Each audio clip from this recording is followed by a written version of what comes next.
Hello to everyone, sa lahat po ng Crispo supporters. Hello to everyone. This is me again.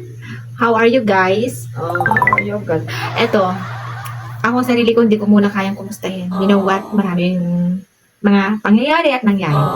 Ngayon, so gusto ko lamang po i-update ko po kayong lahat na sa ngayon hindi po muna tayo nakakapag-vlog, nakakapag-load ng Crispo dahil yun nga, nabanggit ko before sa huling video na sira ng ating phone. So, nakigamit lang po tayo ng cellphone para sa ganun makapag-update man lang po tayo or ako sa inyo. Ayan, so, by next week siguro, ayan. So, dire-diretso na ang ating kilig at pag-upload sa Chris Pao. Ayan. So, ngayon, hindi po muna talaga ako nanood ng mga videos ni Sir PB.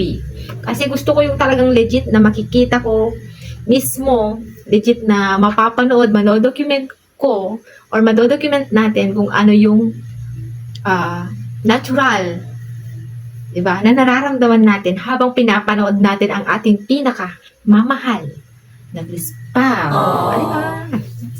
So, Happy New Year to everyone. Kumusta po kayong lahat? So, sa ngayon, yun lang. Ngayon, eto, ayun lang. Ayun lang. Medyo meeting tayo sa video kasi, hindi ko alam kung ano nangyari. Against the light ba? Or sadyang maitim tayo. Yun lamang po at maraming salamat. Gusto ko lang po sana magpasalamat sa lahat po ng mga masugid na ating mga taga-suporta, ating mga viewers. Hello to everyone guys. Mag-iingat po kayo palagi. And gusto ko lang po magpasalamat din. Okay? So sa ating mga top commenters natin or yung mga na-spotlight lang ba? Ay, ewan ko spotlight. Basta nakalagay dun spotlight. Basta panoorin nyo to, Charis. Ayan. Shout out po sa inyo mga ma'am and sir. Thank you so much sa mga sa mga lagi nyong pag-comment, pag-react. Ayan. Hindi yan lahat ng mga commenters talaga natin, hindi yan nakakaligtas sa YouTube studio natin. Yun lamang. Maraming salamat. Ano na po guys? Ano nang update sa inyo? Paki-share or comment kung ano na po ang update sa inyo at kumusta naman po kayo?